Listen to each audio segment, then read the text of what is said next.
All right, I know a lot of you have been following our lives the last little while, and you know that Dan has been last month spent a lot of time in the hospital with a nasty infection in his leg with cellulitis and caused a lot of scares. So we just wanted to give an update on that. And then the last video we posted was one where Dan was talking about my health, so we'll give a little update on that. And then we wanted to talk about our insurance struggles, because a lot of you have seen that we've talked about Dan not having insurance, and then he has insurance and he doesn't have double coverage, and now he doesn't have any insurance and whatever. And there have been a lot of questions on like the whys and hows. So we're gonna do a brief explanation on that, so you can kind of get a peek into the frustrations that come when you're on like health insurance benefits through the government or whatever with disability and stuff. So yeah, so I'm gonna give a quick update on your health, and then I'll give one on mine.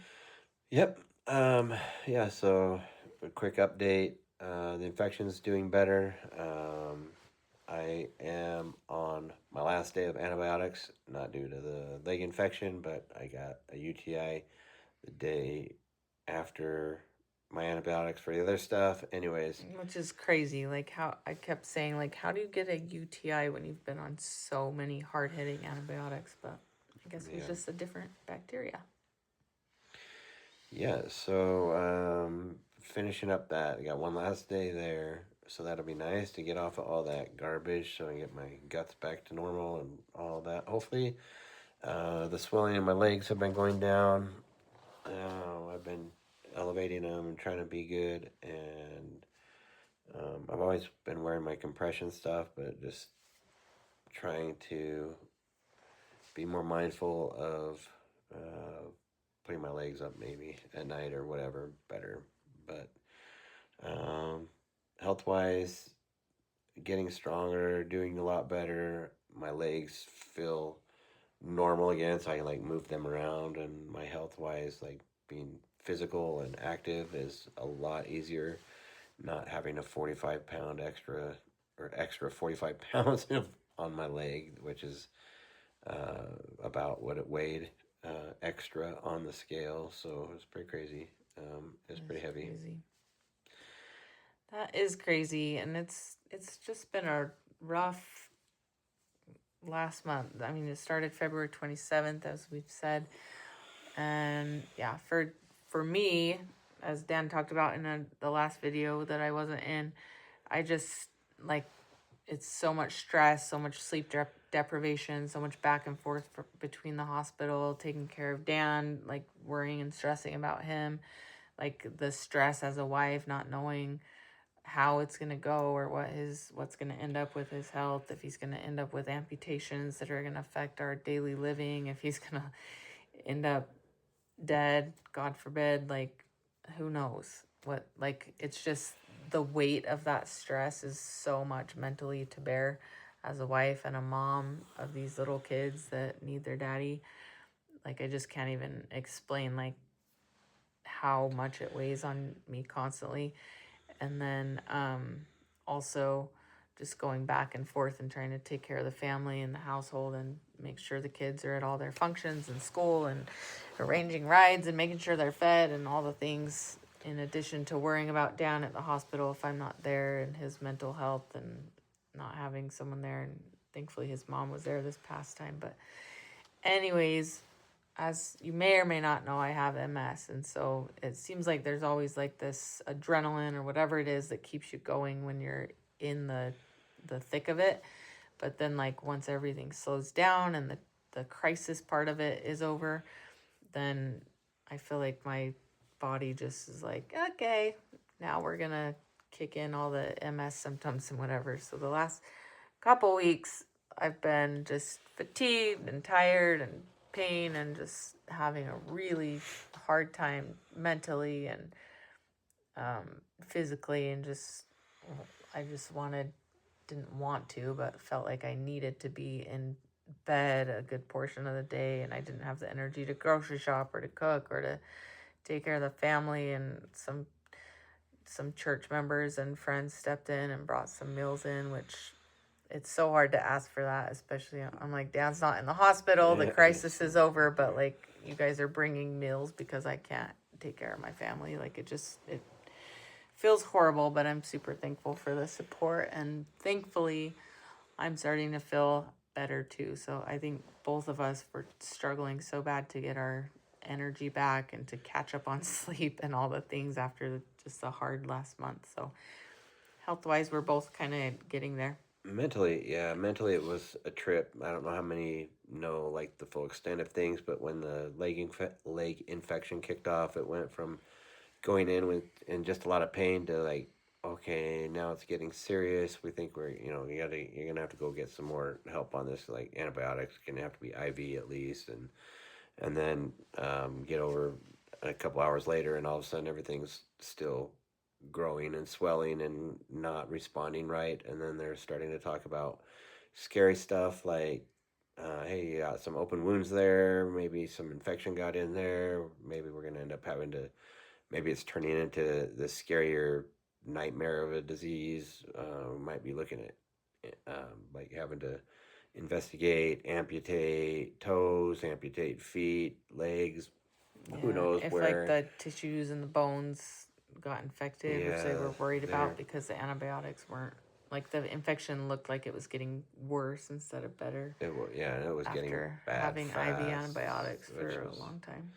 which was the problem. It just kept was it was blowing up really bad, and so they were talking about like opening up both sides of my leg all the way up and just scraping out everything that was infected, looking to try to keep it from going septic inside and just killing Which is me. terrifying I because it's mean, like at any moment it could go septic into his bloodstream and that could kill him like pretty quickly.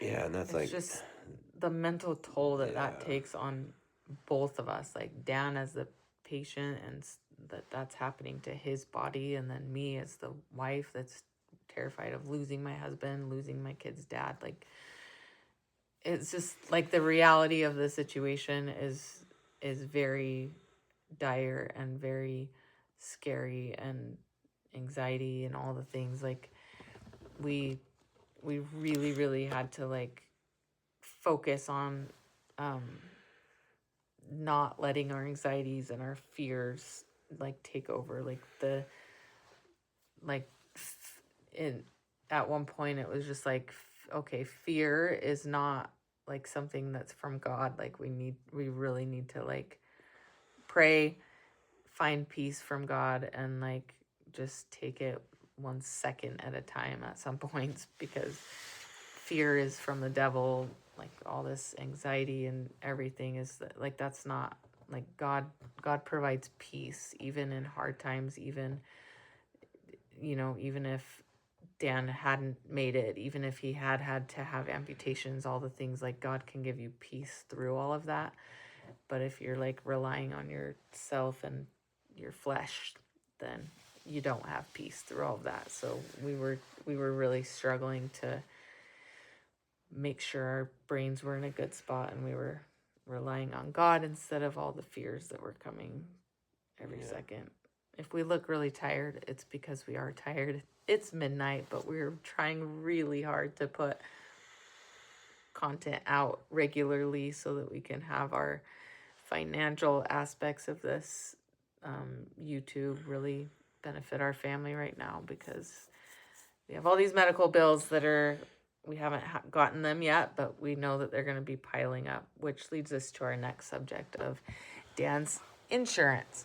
So going to try and explain it briefly for those that don't understand how the benefits work. So basically, because Dan's disabled, he is able to, even though he's not an older person, he's able to be on Medicare because he has disability.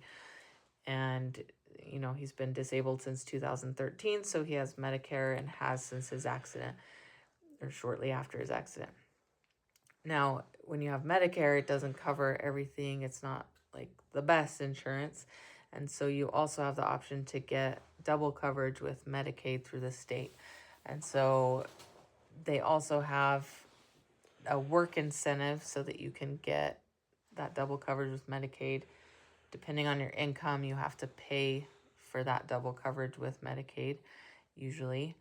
But when Trump was in office, he put in something in place where you didn't have to pay for it. Like he just did like kind of across the board on state benefits and different things, like just let most people have everything that they needed or whatever after COVID and stuff. Yeah, after the pandemic for a minute while everybody was trying to get figured out. Yeah, so he put that in place several years ago. So for all these years, Dan has had Medicare and Medicaid double coverage. And in December 2024, all of a sudden, this Medicare plan that he had had forever, they informed him that, hey, this Medicare plan is contingent upon you having double coverage with Medicaid. And if you don't have double coverage with Medicaid, you can't have this plan. And Dan's like, well, I have double coverage with Medicaid. And they said, no, you don't. Your coverage ended 6 months ago in June of 2024. So dumb. And So he was like, what do you mean my coverage ended? Like, nobody informed me of that. And it's not like we haven't been in contact with Medicaid. And Medicaid, like I've been doing like the annual reviews and everything still for all the other benefits. And it's a full-time job to be with Medicaid because you just have to constantly be updating them on your finances and on all your things. And so anyway, apparently Medicaid informed Medicare in June of 2024 that Dan no longer had coverage. And supposedly they gave us a letter, whatever, email, I don't know what, phone calls. They said that he should have known. Yeah, but they said they sent one letter out. One letter. Which, in a household of 8 with all the different kinds of... Anyway, whatever. We didn't know. Dan didn't know. So now, all of a sudden, they said, well, now you don't have Medicare or Medicaid. And because we didn't find this out until like the very end of the month, he didn't have time to get on a new plan before the deadline. And so then he didn't have any coverage at all for the whole month of January. So he signed up, he called, he got all signed up on a new plan during the month of January that started in February. And the reason that he got on the plan he did is because he spent hours on the phone with the professionals at Medicare who asked him all kinds of questions so that they could decide what plan was best for him based on his needs, based on his condition, based on all of the different kinds of doctors he has to see and whatever. They ask you all the questions. The United specialists, not Medicare specialists, but yeah. So the Advantage plan with Medicare that you get through United Healthcare or whatever. Yeah. So they gave their professional opinion and said, okay, based on everything that we know about you and everything we've asked you, this is the best plan for you. And they put him on this plan. Well, now, 2 months later, they're like, you don't qualify for this plan.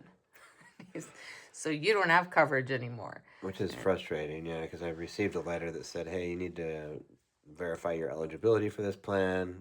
I called in, like, in that time frame, called the number on the letter, and they said, oh, hey, your doctor already called in, your doctor already sent the forms in, you're good to go, just disregard it, you're eligible, you're still good. If it was, and then they went on to further say if it was not going to work, or if you hadn't called in, or your doctor didn't send stuff in, the plan would already be ending, but it's not, you're good to go. So he didn't know that it was ended. Fast forward 3 days. Yeah. 3 days later, in preparation for our trip, he called the pharmacy to get a script filled for some of his pain medication that we needed for our trip. And they informed him that his insurance wasn't working. So he called them. Medicare informed him that his policy had been canceled because he doesn't qualify for the policy that they told him he should get. And so because of that, he doesn't have insurance now for the entire month of April, which is extremely unnerving and scary after the fact that he was in the hospital inpatient for 9 days during the month of March and is just at the tail end of all these infections and has had a lot of medical needs and whatever. So he won't have any insurance for the month of April. He can get on a new plan, but it won't start until May 1st. So that's where we're at insurance-wise. Aside from all the scary thoughts that makes like financially, thinking of Dan having to go to the ER or potential whatever, like it makes it so that he can't get medications that he needs because the cost of them would be $3,000 for one, or $800 for the alternative that doesn't work as good. And neither of those we can afford, especially knowing and trying to anticipate. Like, we're so thankful for the money that you guys have donated to the GoFundMe. That's a whole nother thing that Medicaid's gonna deny us because we have money from a GoFundMe. Yeah. It's just, I hate the whole system. anyways, it's okay. So, anyways, Dan doesn't have these medications that he needs. It's super frustrating. These are not life and death medications, but they are medications that help him. He has narcolepsy and he also has insomnia. And so, like, these medications help him function better during the day. They help him stay alert and awake and not be dozing off and all the things during the day. Yeah, adding the fact that I have to use like opiate medications. Yeah. It just all makes it so that he gets really drowsy, and it's really frustrating for him. It's frustrating for me when he's like can't stay awake or focus or concentrate on the tasks at hand or whatever. So those medications he can't get right now. And then the other thing that's extremely frustrating is that because he didn't have insurance in January, he was scheduled to have a surgery for Botox injections in his bladder. Do you want to explain that whole thing? Yeah, make sure. Sorry, I'm talking so much. I'm like so heated about all of this. Makes your bladder commandeering the conversation. Sorry. Makes your bladder really pretty, just like all the other Botox stuff. Yeah, he has like a 20-year-old bladder. Yeah, my bladder's pretty. No, most people with a spinal cord injury have a bladder that just sits there and does this. Like, there's so much confusion and your nerves are all spazzing out from the spinal cord sever action or damage or whatever that your bladder spasms a lot. And with that, a lot of people with spinal cord injuries have bladder issues, meaning like incontinence, being able to control when your body's gonna let go or when you're gonna pee, or like I have to straight cath, meaning I use a catheter anytime I have to go pee, which is 4 to 6 times a day, whatever, just on average, like I'm in control of that, take care of that. Well, just imagine like if your bladder was like full, when you get the feeling that you have to pee really bad, and then imagine if your bladder just started spasming, like it would just like. Or if you're like on a dirt road with a jackass brother or something, like bouncing all over right when you're like, oh, I can't do it anymore. It's like that, and then you don't have any way to control it. So it's really frustrating. So the whole Botox thing. Sorry, the whole Botox thing is to paralyze that bladder. They go through. It's a really crazy surgery or procedure that for me it's supposed to be done in office, but I still have sensitivity. Like I still feel my bladder, and I still feel like when I cath and everything, which sucks. Like I have that extra feeling, so I have to do this operation, like go into the OR, and they go through and they like inject every like half-inch space across your bladder, like everywhere, to like numb it and put it to sleep, and that lasts about 6 months, and then you have to do it again. So I have to do that basically twice a year. So anyways, January was supposed to be time to do that. Insurance got pulled, so I had to cancel the surgery, and then got things going again. So I called and got the surgery scheduled, and then I ended up having the leg infection 2 days before I was supposed to have that surgery again, so I had to cancel it. Scheduled it a third time, and which is supposed to be like next week, but now he doesn't have insurance on the for April. 14th. Yeah, and so now I'm not sure. I'm trying to get a hold of them to see what they'll do, but because I need it done now. Now it's starting to be like to the point where it's really frustrating. Like we were on a trip yesterday and trying to come back, and just being in a car for a longer period of time than normal, like whatever, and body just gets irritated with whatever you're doing, and so we're like at dinner, and all of a sudden I'm like, oh shoot, like I know I'm gonna have a problem because I like can feel like this, excuse me, this muscle pinching sensation, and I try to make it to the bathroom as quick as I can, and I've got like my body's like just letting go, and I'm peeing all over the place, and it's like super frustrating not to be able to just like control it. Now I'm in a bathroom in a restaurant, and there's like people and stuff everywhere, and it's like, how am I going to get all this taken care of? Which just several Explain hours the before that. extent of it so that they know like how frustrating it is. Like what if you're willing to like explain this No, the it's actual fine. Like, full situation. So well, for me, like I'll feel um, like a pinch, or like I no, have, I just mean like what happened in the yeah, bathroom yesterday, like what you had to actually deal with. Like it was over an uh, hour long yeah, process when we were trying to get home so the kids could get to sleep for school the next day. yeah. So for me, like start, I have to hurry and dip into the bathroom because like I can tell I'm having problems. I get into the bathroom, and it's like um, trying to, like I'm still wearing clothes, and my body's not done spasming, so it's like trying to, I don't know, pick up a snake that wants to bite you still.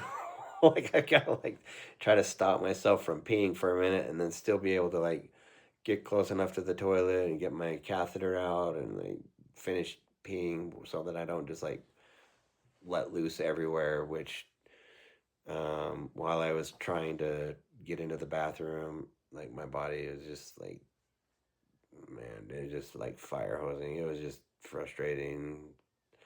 So like dealing with that, like I had like trying to like get close enough to the toilet paper stuff, and like I'm like peeing everywhere, and so like I have to clean the whole floor up afterwards before like getting really settled in, but get everything done, and to the point where I can get to the toilet, get next to the toilet, and finish like cathing and like be done, knowing that I'm not gonna have any more pee problems. And then it's like, all right, well now I gotta like clean everything up. It's like a mess in here, and my clothes are all soaked, and so luckily I had our travel clothes outside, so I told Andrea to ask her to go out to the car and bring me in some change of clothes, and while I was cleaning up the floor, getting everything taken care of there, getting cleaned up and changed, and yeah, like Andrea said, like I can hear everybody on the outside of the door in the restaurant, our kids, our the whole situation. It's just um, knowing that there's people waiting for the bathroom too, and it's just like a one stall shot, and And like, it's not just that, it's like lately every single morning. Like I mean all through the night you have to get up more frequently to go to the bathroom oh to yeah, like I'm to prevent having problems paranoid. during the Yeah, night. so I'm not sleeping great either because yeah, I don't want to be like laying in bed next to Andrea and like pee, or when we're like staying with friends on their couch, like on all their bedding and like their beds and everything. Like I don't want to be uh, having accidents all over there. So it's like Yeah, so trying then to, you're not sleeping, and then you've got like he's got like the hospital like bedside um, urinal thing. So he's like a lot of mornings having to just get up in a panic and hurry and use that on the side of our bed in our room. Like it's yeah, because if just I like, once I start trying to like, I can hurry and like, I've got like 30 seconds from the time I wake up, and I'm like, oh man, I can feel like a problem coming on, to like hurry and try and like do something about it. Otherwise, like it's too late and I'm gonna have problems. And so it's like, and the thing is like that's so frustrating is like this is all like dehumanizing stuff. Like I mean he's a grown man with a wife and 6 kids and toddlers and teenagers. Like, this isn't something that in our world and society, like, that someone should have to be dealing with. The only reason that he's dealing with this is because his insurance was canceled. Like, Man, it just does not seem right. Like, it's so normally, yeah, frustrating. normally we have the next procedure scheduled before it. Like we know that every 6 months, it only lasts 6 months. So like 5 months and a week, or 5 months and 2 weeks, we always have it scheduled for like the next procedure, so that it's like taken care of, so you don't have to mess with it. So yeah. Anyways, I the other mean, day, I do want to, I don't want to sound like so ungrateful and whatever, because we're I'm thankful. I know Dan's thankful that, like, he's had this procedure in the past, and that we're fortunate enough that it's available to us, and that we've had insurance coverage in the past. I think the frustration just comes in the, like, the fact that United Healthcare can just cancel a plan, or like set you up on a plan that they say you qualify for, and then just cancel it and pull it out from under you. And it, like, to them it's just like another, it's not even like a human, like, it's just, oh, we're canceling this plan or whatever. yeah, But for us, it's like this is affecting every single hour of every single day of our lives, not just Dan's but mine and our kids. And like, we should have made it home by like 8:30 last night, so our kids could be in bed and we could get up for school this morning. But we didn't get home till almost 11 last night, and the majority of it had to do with the fact that it took so long to get all of that mess cleaned up and changing clothes and make sure everything was good to go before we got in the car again. And like, it's just a very frustrating thing to deal with, because of the, like, because of what the nature of what it is. Like, completely caught us off guard. Like, now you don't have insurance again. You're like, wait, what?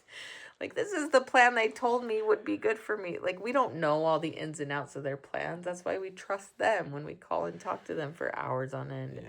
So for them to put him on a plan and then cancel it 2 months later, saying, just kidding, you don't qualify for that plan, so now you don't have insurance, it's just frustrating. Anyways, this video has gotten really long-winded. We Yeah. could literally talk all day and night about this. We haven't even touched on, like, the Medicaid part. We haven't touched on the financial part, the way that the government keeps you poor in order to Yeah.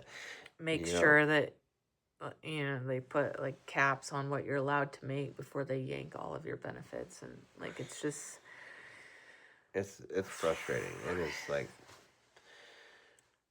you either got to make a whole bunch of money really fast and not have like a transitional period, or just stay not making, like, don't raise the bar, don't yeah, try to elevate your life, like, just like that's a get by video. on what you can get by, and have your insurance and have your stuff, and like just be good little people. And which is great, like, if it works, and like health wise, like it all works and you're getting by and it works for you, then But the thing is that man, it makes it so that people don't have an incentive to, like, try it. It keeps you dependent on the government, because if you get a raise for $1 an hour, it's too much, and all of a sudden they're going to yank all your benefits. But that extra $1 an hour is not enough to cover the benefits that they yank. Anyways, we should do a whole nother video on that. Put in the comments if you're interested in us doing a video explaining all the ins and outs of that, for those that haven't had to rely on state benefits before. But anyways, we're gonna go to bed because it's almost 1 a.m. But man, we love you guys. Thanks for keeping up on us. Thanks for letting us be real and have good times and bad times and frustrating times, and just I don't know. Let us know if you have any questions. I know it's all sounds confusing and whatever, but we are trying to take it day by day. We're trying not to be stressed. We're trying to be thankful for, we're extremely thankful for the support you guys have given us, for you guys have just, like, encircled us around and buoyed us up during this time, not just financially helping with the GoFundMe and stuff, but also just like your kind words, your prayers, your like. Yeah, that's what got we've me just through the been, hospital. A lot of the yeah. stuff. It's so like when I put a post out there saying that Dan's in the hospital, and then like he hears the notifications go off on his phone, it's like ding ding ding ding ding ding ding ding ding, like literally that fast a lot of times. And he knows that every one of those is like people that are thinking of and praying for him and whatever, and it's just like it just gives us strength. But anyways, we love you If you guys. made it this far in the video, give yourself a high five. Yeah. Good job. And until next time, I guess. Yeah. And We're gonna yeah, go if to you have bed. questions and comments and you want to know more, whatever, like, do tell, do ask. And I'll put a link in the description for the previous, like the first video, or we actually have a playlist with all the things if you want to go catch back up on all this health saga from the last month plus. So, anyways. But we are going to get going doing some better stuff for better content, like building stuff, like positive stuff. So get ready for that. Yep. Hopefully you see some fun stuff. All right. Have a good day. Bye.